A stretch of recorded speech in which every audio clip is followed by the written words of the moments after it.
Welcome to Andy's Entertainment Corner.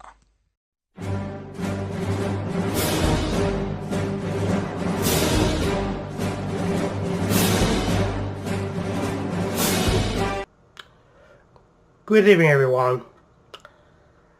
I got another MCU movie for you. It's the movie that ends phase 1, which of course is The Avengers. The Avengers is directed by Josh Whedon. Once again starred by Robert Downey Jr., Chris Evans, Mark Ruffalo, Chris Hemsworth, Scarlett Johansson, Jeremy Renner, Tom Hiddleston, Clark Gregg, Kobe Mulders, Stellan Skarsgård, Samuel Jackson, Gwyneth Paltrow, and Alex Denisoff. Okay, start with the plot. Earth's mightiest heroes must come together and learn to fight as a team if they're going to stop the mischievous Loki and his arm is going away from enslaving Earth. Like all previous reviews, I'll talk about likes, disappointment, and dislikes. I'll start with likes. Okay. When I first watched the Avengers, when the time when the Avengers first came out, I found it very boring. I found the musical was boring. I didn't like the plot.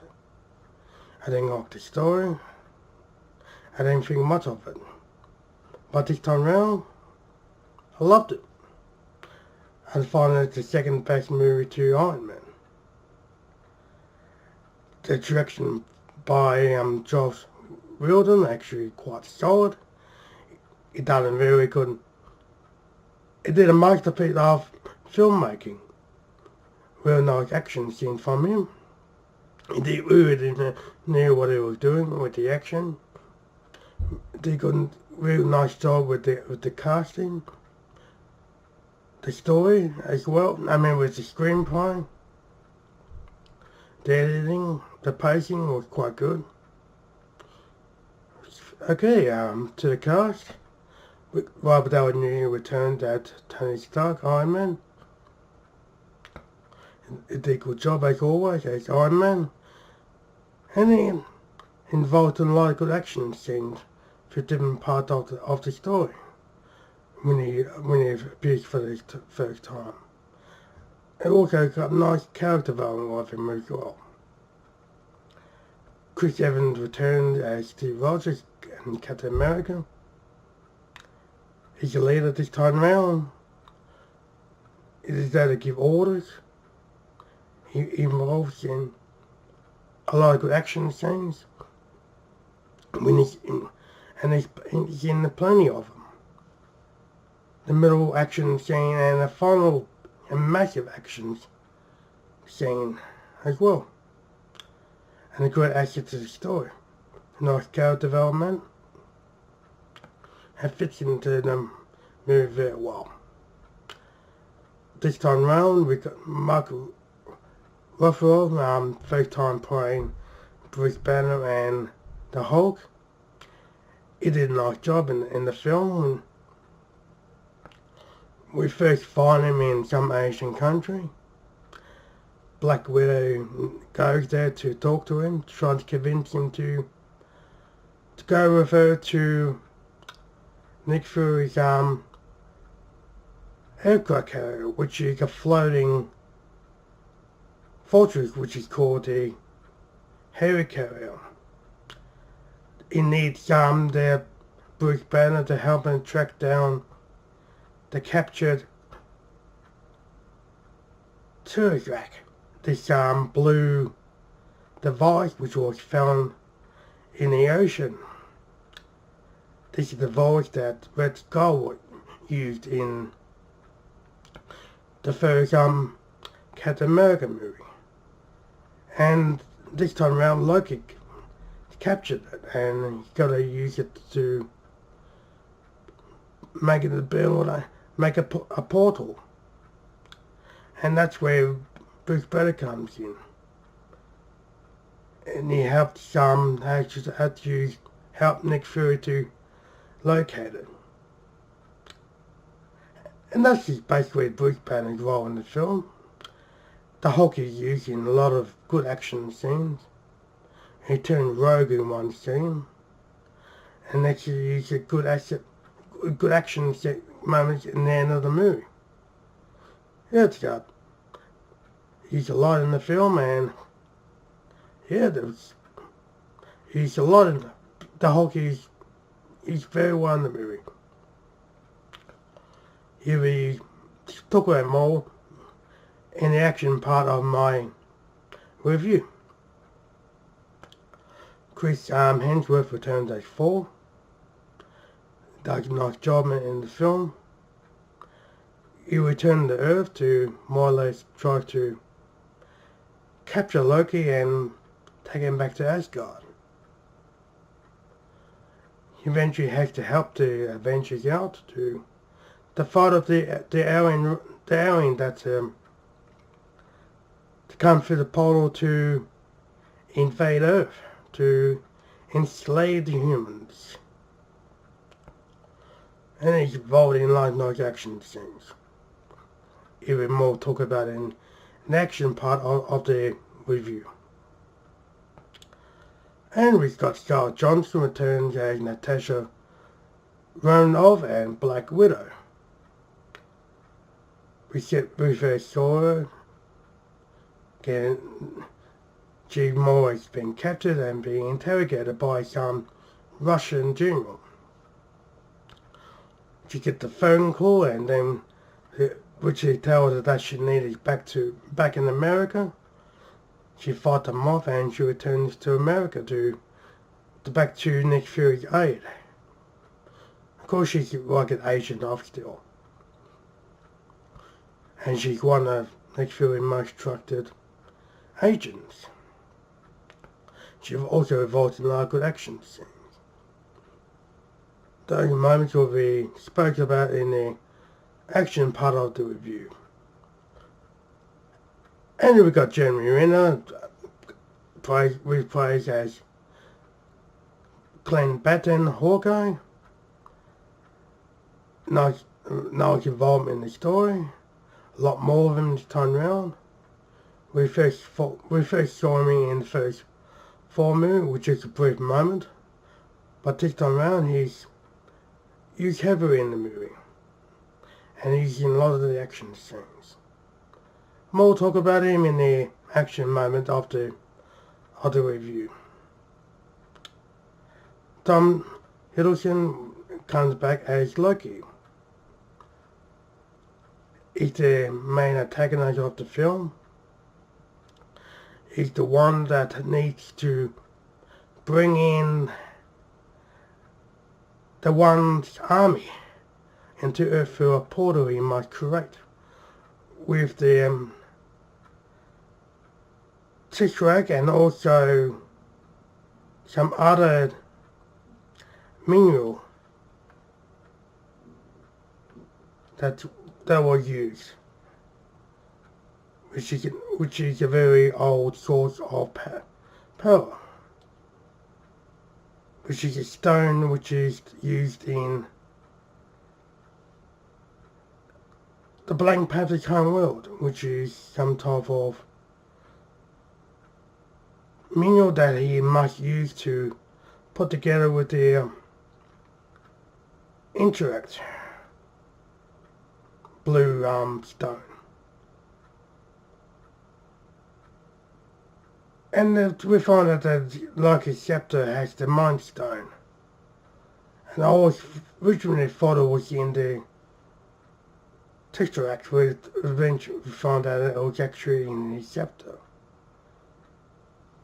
Yes, and he involves in a lot of good action scenes as well. And he's used heavily in the movie. Off to Clark Gregg, one of Nick Fury's agents, who is Agent Phil Coulson. He's good role in the film until he's demised at halfway through the film. Loki spears him through his stomach and he eventually dies. Good, good involvement in the story, and shame that he had to die halfway through the film. That's if they can get revived. Kobe Malden is another agent who is Murray Hill, who's another agent used by Nick Fury, who could she's a trust agent of Nick Fury. We see her in some parts of the film, like role, and she helps Nick Fury from time to time. We find out the start of the movie, and she goes into the middle act of the film. Nice involvement in the story, and yeah. Stellan Skarsgård as once again as Dr. Selvig. We see him involved at the start of the movie. He gets captured by Loki. He's used by Loki to help him to build his device with the Tesseract and his other mineral they used, which was help them make the powerful portal to bring in the Sistari army.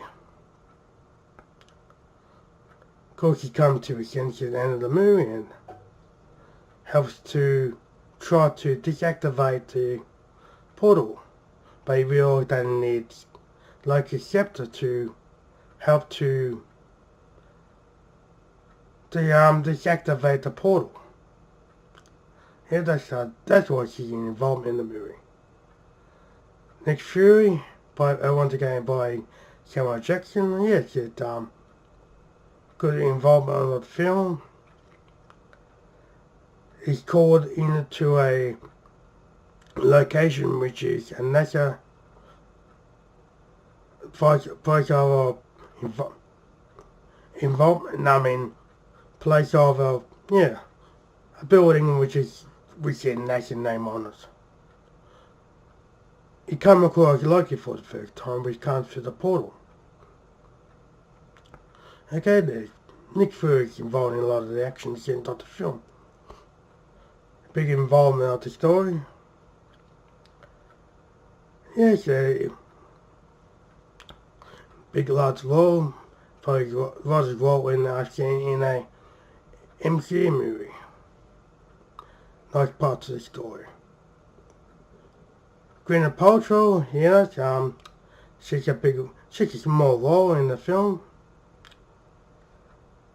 That's a joke there to just help Nick Fury a few times. We got Alex Tinsdorf as the other. We see him at the very start of the movie. The other was the one that hands Loki the scepter and order him to build a portal to bring in Thanos' army. Yes, Thanos is basically the leader of the Sitaria army. He wants to invade Earth this way. Nice role in the film. We also see him talking to Thanos twice in the film. Once at the start and once in the middle post-credit. We don't see who he was until the end of the film, and we all get to extras Thanos. Small part of the film, and it's like a real nice opening to the film and the post-credit scene. To the action scene, there's a lot of it. There's one at the start, middle, end. the start of the movie, we see Loki come through a portal. He captures a couple of Nick Fury's men. One was Dr. Civic and the other was Hawkeye. And another agent.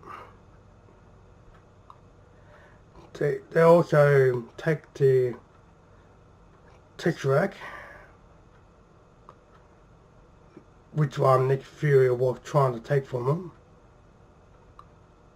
And they leave the campus, and the campus eventually blows up. Yeah, it's a very nice opening to the film.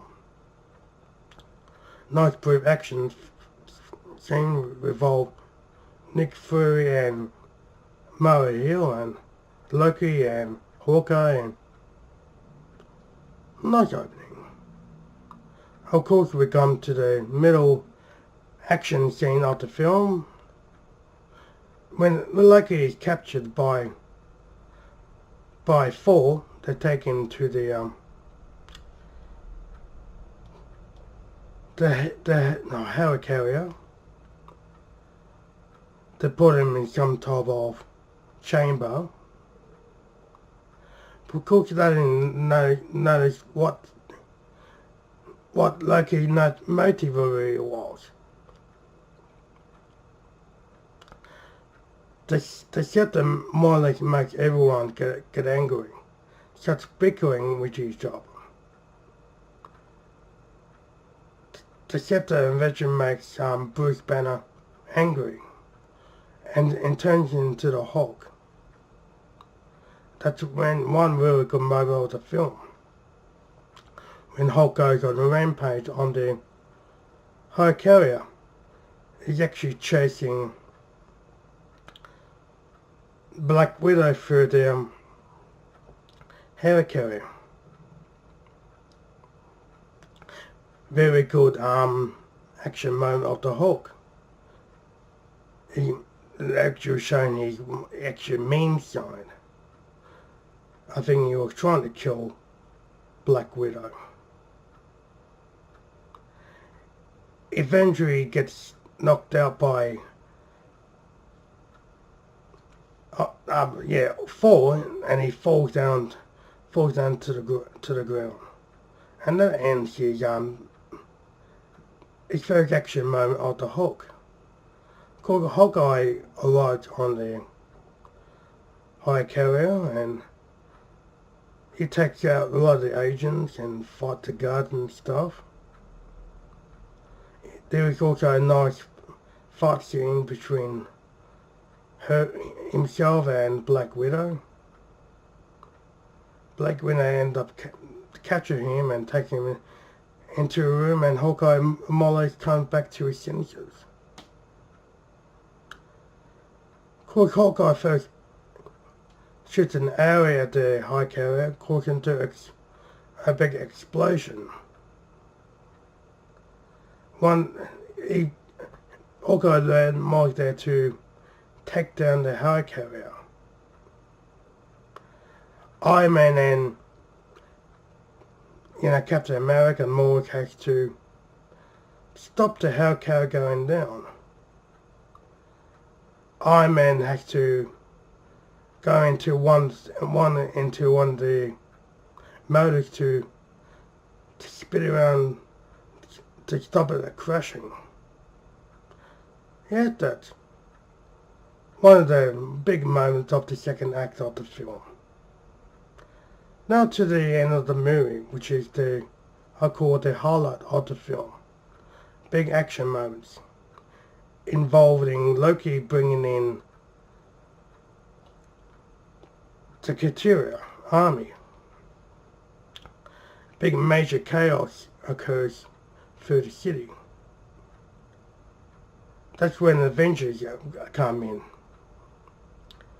They eventually fight off the Kateria. Very nice big action moment of the film. It's a large action scene. It's mostly through the entire third act. the individual get taken down, and Loki is captured, and Iron Man takes him, Thor takes him back to Asgard with the Tesseract. And Iron Man takes a missile into space, which is a molecular nuclear bomb, and it takes out the mothership out. And that's where all the rest of the Takari actually more or less stop. Yes, that takes the action moment into the end of the film. To the disappointments, the final act to me makes me feel like watching most of Transformers The Dark Side of the Moon. What makes me sad is the portal they built. The portal opens a big gateway that brings in the army and all the other flying aliens into Earth. Dark Side of the Moon is the exact same thing. They open a portal to bring in the Decepticons into Earth, which were hiding on the moon.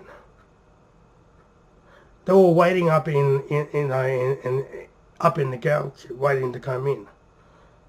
I find too much of a similarity.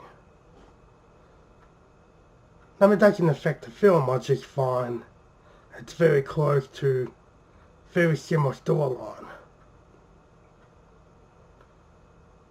It's I find that really for the disappointments. Dislike? None. To the verdict, very nice solid directing by Josh Whedon. Brings a nice action scene, nice pacing, nice editing. The action scene there's a lot of them this time round. The start of the movie, middle, and the casting of all the characters is pretty good. Everyone in their role and does a very nice job. The script is solid. There are actually some funny liners, as in when Iron Man's talking to Loki, he says to him, "We got an army." Tony Stark fit linebacker with him, "Well, we got a Hulk." When I first saw that in the trailer, I thought it was quite a good liner. And that when the Hulk faces Loki says, "I am a god." And of course, this is a really funny moment, I thought. We see the Hulk flinging Loki around like a rag doll. And then, of course, the Hulk line back to him was, puny god, sorry. Some really funny moments, funny lines in the film. Nice side soundtrack also. This is not as good as Iron Man,